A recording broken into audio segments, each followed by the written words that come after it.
Good evening, everyone. I am deeply honored to celebrate Hispanic Heritage Month here at the White House. Standing here makes me think of the giants whose shoulders I stand on, my ancestors, mi familia, whose strength and resilience flow through me today. My great-grandparents, Daniel and Guadalupe, and Catalino and Francisca, were part of a wave of Mexican immigrants recruited to the U.S. in the early 1900s. They were young with little to their names, but had determination in their hearts. They worked on the railroads and in the fields, saving every penny, striving for a better life, not just for themselves, but for generations to come. They never stopped believing in the future they dreamed of. My abuelos, Isabel and Jose Alba, grew up in a world marked by segregation. They labored in the citrus groves and cotton fields, forced to use segregated water fountains and attend Mexican schools that offered half days and half chances. But despite the barriers, they never let go of their dreams. Jose believed in the power of education and made it to a private men's college, while my grandmother, with grace and sacrifice, raised 5 children. Jose's perseverance eventually secured him a white-collar job as an accountant, transforming the future for his family. That legacy of hard work and unwavering hope is something I carry with me every day, though my own journey was not without struggle. My parents, Mark and Kathy Alba, were just 19 and 20 years old when they had me. Living paycheck to paycheck, I was a sick child, in and out of hospitals, and I came to understand firsthand how deeply our health impacts our lives. My father's military benefits were vital to my care. Years later, when I became a mother at 27, I struggled to find safe products for my baby and family. I channeled my ancestors' drive and resilience to build a company focused on protecting the health of people and the planet.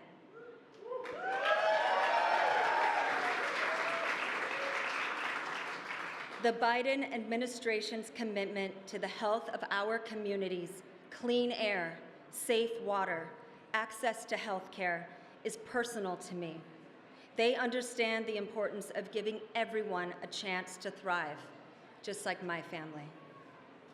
Today, President Biden and Vice President Harris have gathered us to honor the voices, stories, and contributions of our communities. My abuelito Jose never put limits on what I could achieve. I know he's proudly watching over me as I introduce a man who has stood up for our dreams.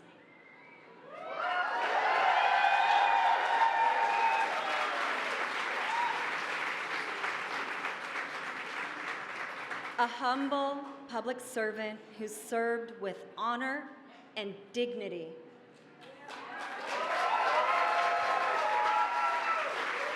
Put your hands together for the President of the United States, Joseph R. Biden.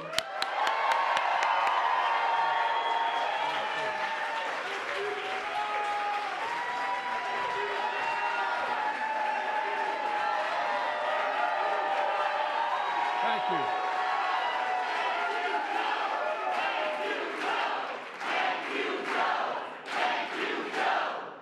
Thank you.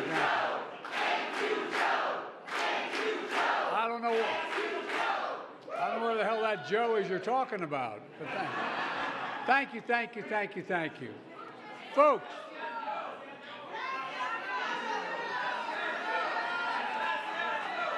Folks, welcome to one of the biggest Hispanic Heritage Months ever at the White House.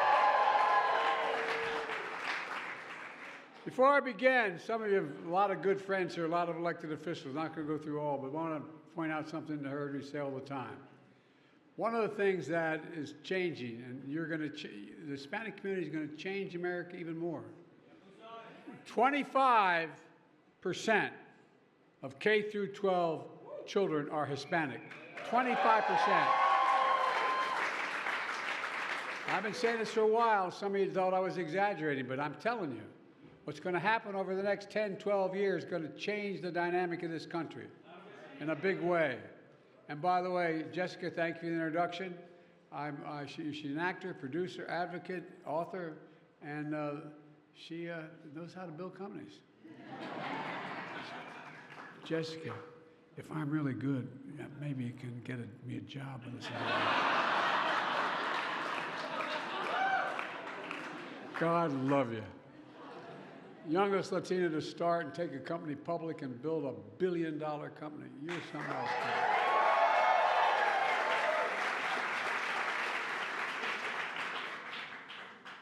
Well, folks, you've done it. You've done it literally by trying to make life better and safer for other people, safer and healthier for women and children and families. Not only made a successful company and a billion-dollar company, but you did it for good reason. You did it not just for the profit. You did it for the people you care about, and it matters. It matters. And you've done it by embracing your heritage, a proud Hispanic heritage that I see in all of you here today.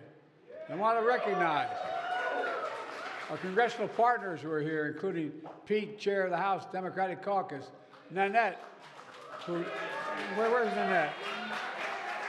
Nanette's crazy about me now. I'm leaving, so she loves me. No, Alex in the Senate, retiring CHC Chair Grace, and so many members of CHC members. I'm looking forward to attending the gala tomorrow night. I also thank you all for all the public servants and educators who are here, artists, innovators, labor leaders, and more who are here today, the members of the most diverse administration in history.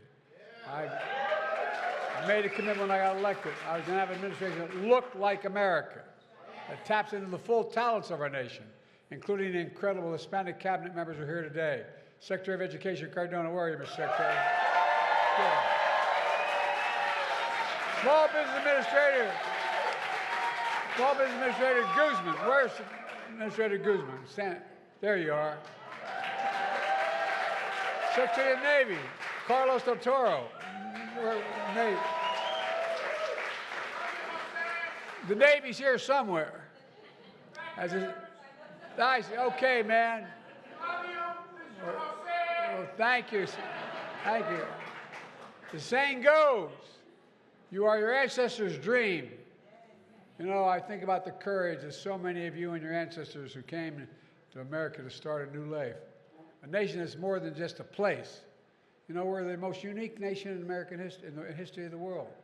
We're the only nation not built on geography, ethnicity, or religion, but based on an idea, not a joke, an idea that we believe all men and women are created equal, endowed by the Creator. No, I'm serious. Think about that as the base, not a joke.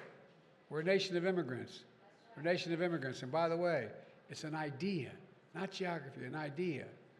And everyone deserves to be treated equally throughout their lives. You know, while we've never fully lived up to that, we've never walked away from it either. And we're sure in hell not walking away from it now.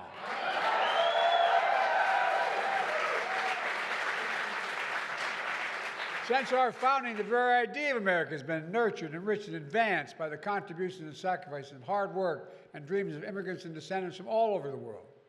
Like so many of your families, like mine and Jill's families from Ireland and Jill's. I may be Irish, but I'm not stupid. I married Dominic Giacoppa's daughter.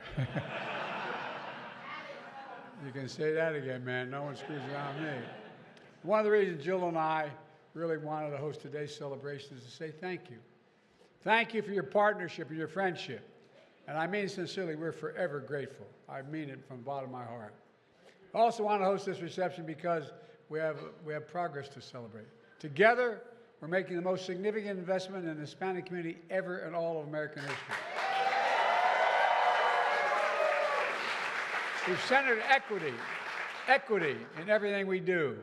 With the help of just 3.5 years, we've created more than 5 million jobs for Hispanic Americans.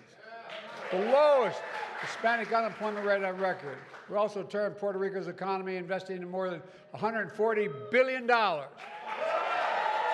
adding over 100,000 new jobs in Puerto Rico.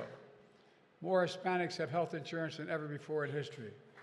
Record number of Hispanic small businesses are starting up, like your little small business, $1 billion program. Historic investments in Hispanic saving institutions. The 500 college, university, and community colleges that serve such a large percentage of Hispanic students. By the way, it's about $15 billion in those. Under my plan for student debt relief, more than 5 million people received student debt relief, and it's going to happen more. We're going to win in court, signifying a significant number of Hispanic borrowers. The racial wealth gap is the smallest in 20 years. We're removing lead pipes so every American can drink clean water without worrying about our children getting brain damage. We're delivering high-speed, affordable internet to every American, which is as essential today as when FDR delivered electricity to every American. It's that consequential. We've increased the child care subsidy funding by 50%, providing families peace of mind and still growing the economy. When we do these things, we grow the economy. When parents are able to go out and work and they can make more money, they grow the economy. And so it's a net savings for America. It really is. Let me be clear. We believe in an immigration system that reflects our values. We don't demonize immigrants. We don't single them out for attacks. We don't believe they're poisoning the blood of the country. We're a nation of immigrants, and that's why we're so damn strong.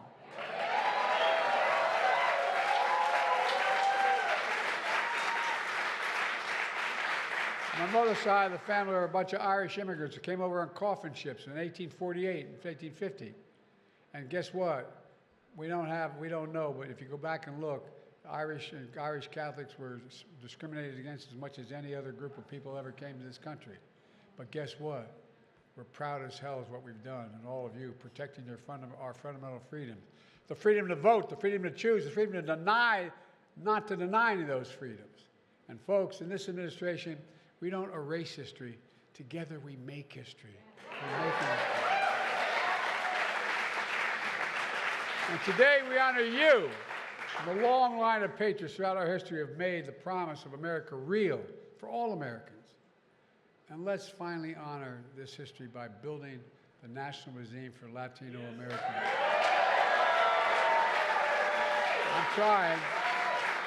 I'm trying. As well as the American Women's History Museum as well on the National Mall. And by the way, all of you have pushed us forward to be a country that we say we are, for freedom, justice, equality for all. And by the way, today we honor this simple truth.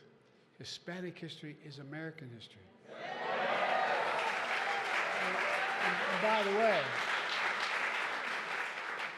a lot of y'all have been here a hell of a lot longer than any of the rest of us. In America.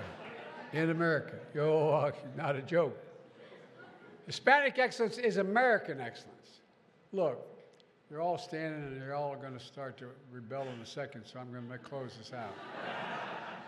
I was elected to the United States Senate as a 29-year-old kid. I wasn't old enough to be sworn in. I had to wait 17 days to be eligible. And by the way, I was motivated, not a joke. Many of you have been in my office. I have several busts, one of Cesar Chavez, who came to Delaware to organize the farm workers in Delaware. Our largest industry, everybody thought was the pond company. It's a $4 billion industry in agriculture and chicken. He came to organize. Here I stand 50 years later as your president, honored to celebrate the heritage of this incredible community. I always thank you. I always said America is defined by one word. I spent an awful lot of time with Xi Jinping, more than any other world leader has. I spent over 90 hours alone with him, literally, traveled 17,000 miles with him. I was on the Himalayan plateau with him, and he asked me, he said, "Can you define America for me?" Not a joke. Some of you have heard this. It's true. I said, "Yes, one word." He looked at me through an interpreter. He said, "What's the word?" I said, "Possibilities." Everything's possible in America. Everything is possible in America. It's also the one word that defines Hispanic possibilities, heritage, possibilities. Because I've never been more optimistic about the future. Just have to remember who the hell we are. I really mean it. We're the United States of America. We're the only nation in the world that's come through every crisis stronger than we entered that crisis, every single time, when we move together. Folks, I mean this from the bottom of my heart. I am more optimistic about the future of America than I've ever been in the world before. We have the strongest economy in the world. We have the best system in the world. We just have to remember who the hell we are. And by the way, it all depends on maintaining our democratic values. So folks, there's a whole hell of a lot. This is the single most consequential election, maybe the lifetime of anyone standing here, because it matters. The other team doesn't see the world like we see it. They don't have the same attitude we have. They are the most closed-minded people that I've ever dealt with. Like I said, I know I only look like I'm 40, but I'm a lot older. I've been here 51 years. Was a senator for 36 years. Vice president. Out 4 years, we're working as the Penn Biden Center. And then back here for 4 years. Folks, there's nothing we can't do. I really mean it. And that's why I'm so happy about Kamala being upbeat about what's happening. So folks, you're not going to let us down. I have one great regret. There was a significant senator from the state of Texas, Democrat, who looked at me one day and he said, "Joe, I think you're going to run for president one day." I said, "What the hell?" I didn't know what he was talking about. He said, "But if you ever want to lead America, and you ever want to win in Texas, you got to learn to speak Spanish." True story. I took 5 years of French in high school and college. You're going to have time now. I do. I am. And by the way, so what happened was I tried to speak French early on in my career in France, and they just laughed at me. I tried to speak. We had the largest influx of Hispanics in 1980 census as any state in the union as a percentage. So I got up, and we have a large community. And I got up and I made a speech in Spanish. I mangled it. And they all cheered and said, "Thank you." Thank you, thank you, thank you. I appreciate it. And the bad news for you all is I'm not going anywhere. Thank you.